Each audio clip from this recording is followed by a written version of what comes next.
While American cities were scrambling, fighting FIFA over sponsorship rights, losing millions in shortfalls, and watching the federal government scramble to cover a $625 million security gap, Canada walked away with $3.8 billion in verified economic output, 13 matches, 24,000 jobs, $700 million straight into government revenue. And here's what nobody in Washington wants to admit. Canada didn't build a single new stadium to do it. Welcome to Coal Agenda. This is where American and world news gets broken down.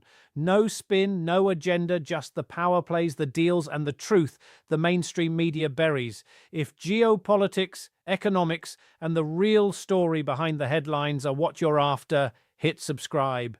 Stay with me until the end, because the final section of today's breakdown contains the one financial truth about this World Cup that will change how you see who actually won. And it has nothing to do with what happens on the pitch. This is the 2026 FIFA World Cup. 104 matches, 48 nations, 3 co-host countries. And according to FIFA's own projections, roughly $80 billion in global economic output flowing through North America this summer alone. Now, when those numbers started circulating, all eyes went to the United States, and why wouldn't they? The US is hosting the knockout rounds. MetLife Stadium in New Jersey hosts the final. The assumption in most circles was simple. The US gets the tournament, the US gets the money. That assumption is wrong. And the reason it's wrong starts not with what happened on the field, but with what was written in the contracts before a single ball was kicked. Here's the part of this story that almost no one is covering properly. For this tournament, FIFA made a historic structural change. They eliminated the traditional local organizing committee model, the framework that had governed every previous World Cup. Instead of working through national federations and local committees that shared responsibility, FIFA brought everything in-house: sponsorship, ticketing, broadcast rights, logistics, all of it. What that means in plain terms, FIFA controls the money, all of it, directly. The governing body is on track to retain virtually the entire $11 to $14 billion in direct tournament revenue. Broadcast deals, global sponsorships, ticket sales, sponsorship revenue alone is projected to hit $2.4 billion, a 37% jump over the 2022 Qatar World Cup. FIFA operates on a 3-tier commercial structure: global partners like Coca-Cola, tournament-level sponsors like Bank of America, and then a local tier, which is where American cities discovered exactly how badly they'd been outmaneuvered. US host cities were promised they could each generate between $25 and $30 million through local sponsorship agreements. 10 deals per city, that was the pitch. What they got instead was a commercial contract so restrictive they couldn't sign anyone meaningful. Can't bring in a local bank. Bank of America already has a tournament-level deal. Can't partner with a local food chain. McDonald's territory covers that. The category exclusions cascaded through the entire commercial landscape until cities were left unable to fill their own sponsorship targets. Sources close to the negotiations have called it, in their own words, the worst deal in FIFA World Cup history. The result? The 11 US host cities are collectively facing a shortfall of at least $250 million. The federal government is being asked to step in with $625 million in security funding just to prevent financial collapse. And as of earlier this year, several cities still hadn't received those funds. Chicago and Phoenix saw this coming years ago. Both walked away from the bidding process. Officials in both cities cited FIFA's demand for tax concessions, a lack of transparency around financial obligations, and risks that, their words, put taxpayers at risk. At the time, it looked like they blinked. Looking back now, it looks like the smartest move in American municipal politics in years. Now contrast that with what Canada did. Toronto and Vancouver entered this tournament with 2 existing, fully functioning venues: BMO Field, BC Place. Neither city built a single new stadium from scratch. No Qatar-style construction program, no billion-dollar facilities that will sit half empty once the tournament ends. Canada's renovation costs came to roughly $145 million at BMO Field and $180 million at BC Place. These weren't tournament expenses. These were permanent upgrades to permanent assets, MLS stadiums, CFL venues, concert halls, civic spaces. That money didn't vanish when the final whistle blew. It went into infrastructure that will generate economic activity for decades. That distinction isn't just a footnote. It is the central financial difference between hosting a mega event intelligently and hosting it expensively. And it's the reason that when Deloitte Canada ran the economic impact numbers, the picture told a very different story than what's coming out of the US. For every Canadian dollar invested in tournament preparations or visitor activity, the assessment estimates a return of $19 to GDP positive multiplier. Canada projects $3.8 billion in total economic output, $2 billion in GDP contribution, $1.3 billion in labour income, $700 million in government revenue. Toronto alone is projected at $1.3 billion in positive economic output. Vancouver adds between $940 million and $1.3 billion. Per match, the national average sits at $155 million in GDP contribution and 1,850 jobs. And across all three co-host nations, Canada generates and sustains the most jobs per match hosted.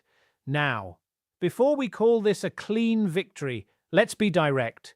Because the history of World Cup economic promises is not a story of projections that came true.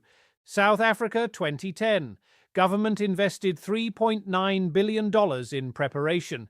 International visitor numbers came in at roughly half the projected figure. Economic growth actually slowed during the event, dropping from 4.6% to 2.6%. FIFA generated $3.36 billion from that tournament. South Africa absorbed the costs. Brazil 2014, $15 billion spread across 12 host cities. 5 of those cities admitted they hadn't even completed promised transportation infrastructure by kickoff. Several newly built stadiums became economic monuments to misallocation. White elephants, exactly what economists warned about. Brazil experienced negative GDP growth in the years that followed. These are not outliers, they're the pattern. That's why when BMO Economics released its World Cup analysis in June 2026, they chose their language carefully. The boost will be real, they said, but it will be modest, and it will be short-lived. And here's the analytical distinction that most coverage has completely ignored. Only spending by international visitors represents a genuine net economic benefit. Canadian residents attending World Cup matches are largely just reallocating spending that would have happened somewhere in the Canadian economy regardless.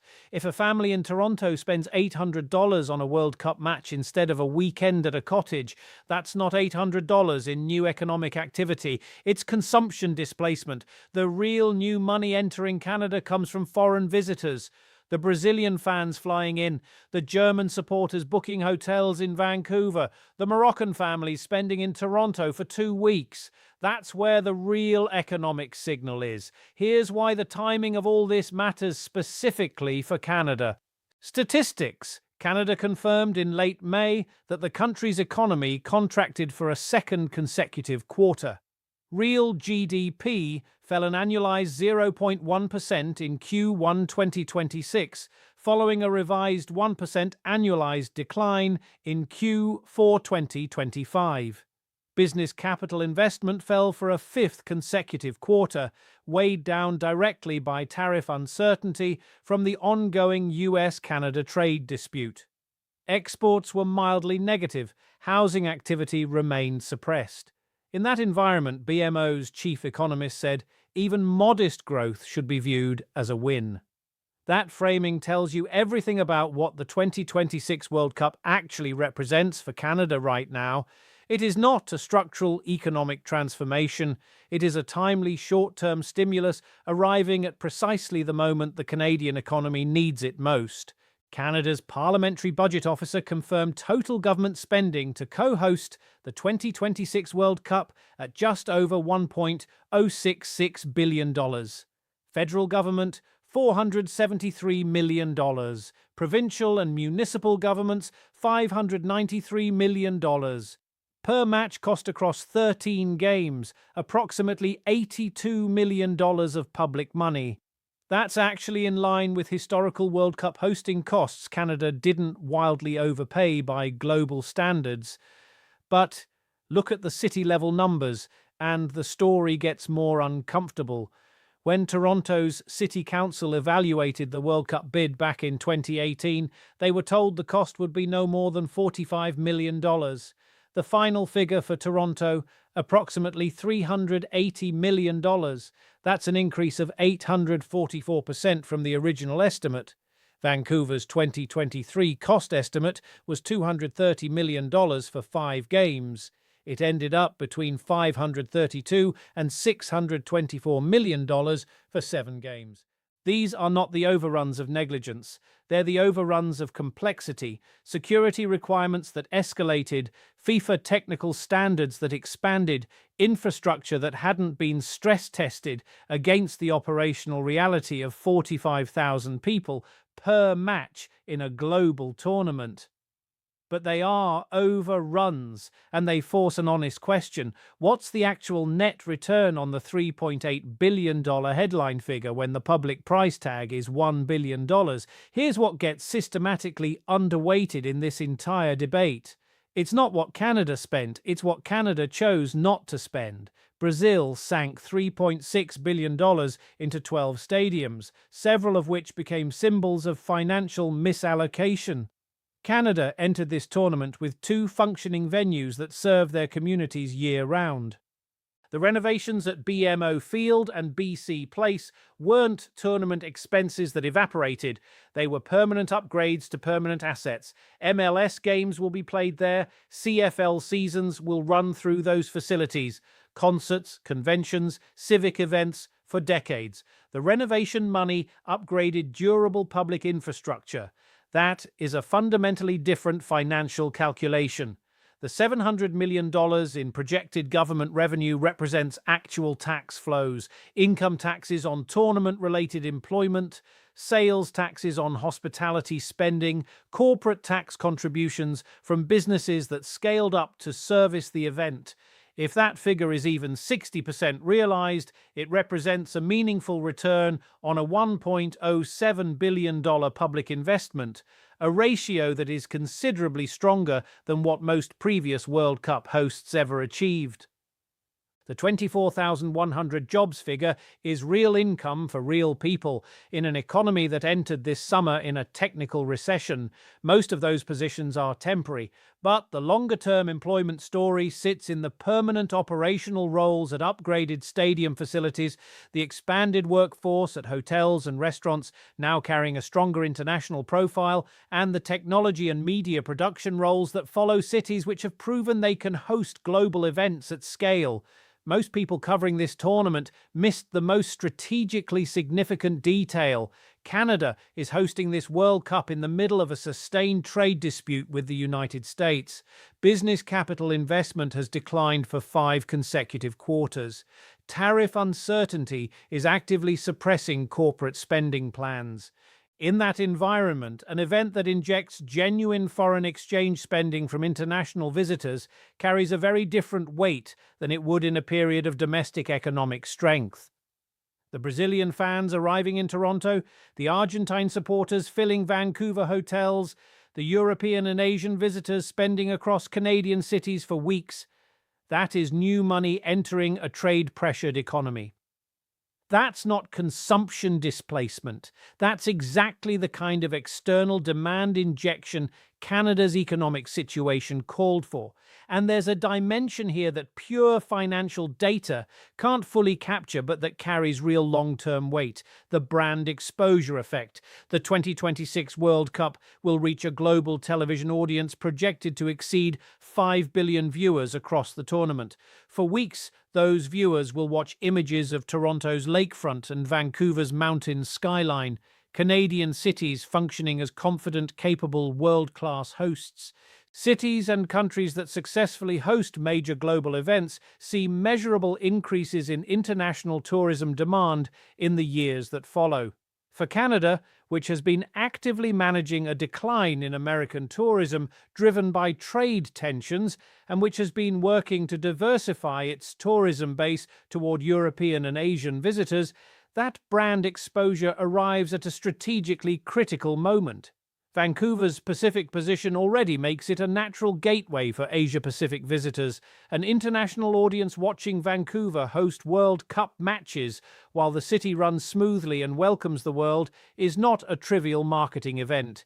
It is free global advertising at a scale no tourism promotion budget could replicate. But we can't end this analysis with uncritical celebration, because the same FIFA governance structure that created Canada's $3.8 billion opportunity also created the $250 million shortfall facing American cities, the $16,000 final ticket prices that triggered Attorney General investigations, the formal anti-monopoly complaint filed against FIFA in 2026, and the unanimous view among sources close to the US host city agreements that this was the worst hosting deal in World Cup history. FIFA's model is centralizing. It extracts virtually all direct commercial revenue while distributing the costs of security, infrastructure, and operations to public budgets. That model rewarded Canada's cautious, asset-based hosting approach in 2026, but it remains a structural problem that every future host nation needs to negotiate with far more precision than has been typical. The Women's World Cup is scheduled for 2031, with the United States again as co-host.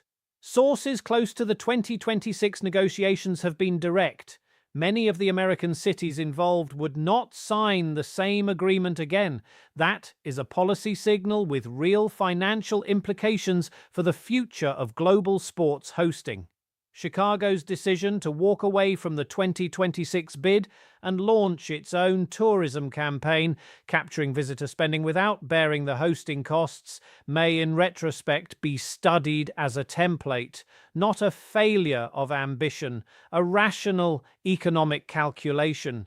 So is Canada's $3.8 billion a genuine economic win? The honest answer is yes, qualified, conditional, but yes, it's a genuine win compared to the hosting models that built disposable infrastructure and absorbed devastating financial losses. It's a genuine win in the specific context of a tariff-pressured economy that needed an injection of international spending and a short-term GDP cushion.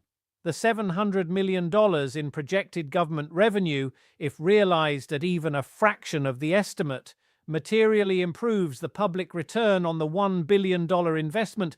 The permanent stadium upgrades at BMO Field and BC Place are durable public assets, not tournament liabilities. And the brand exposure Canada is generating by hosting at this scale at this moment, while actively diversifying its international economic relationships, carries strategic value that is hard to price, but very real in its long-term implications. But it is not the transformational event that the $3.8 billion headline implies. It is not a fix for the trade pressures suppressing Canadian business investment. It is not a substitute for the durable policy frameworks on trade, fiscal strategy, and private sector investment conditions that Canada's economy needs to sustain growth through the second half of this decade. The gap between the $3.8 billion projection and whatever the final realized figure turns out to be, that gap will be worth watching closely. Because it won't just tell us how Canada's World Cup investment performed, it will tell us how seriously the world's most powerful sports organization is willing to take the economic well-being of the nations it depends on to put on its show. FIFA got its revenues, the tournament is running, Canada is hosting, and the most important financial story of the 2026 World Cup isn't who scores in the final, it's who negotiated the better deal, and what that tells every future host city about what a World Cup is actually worth. That's Cole agenda. If this broke something down in a way that actually made sense, hit subscribe. Every week we decode the geopolitical and economic power moves that the mainstream media isn't explaining properly. Drop your take in the comments. Does Canada come out ahead in this deal, or did FIFA win again? We read everything, and if you want to go deeper on the COSMA trade negotiations, the FIFA governance problem, or Canada's broader economic position heading into the second half of 2026, those breakdowns are coming. Stay on the agenda.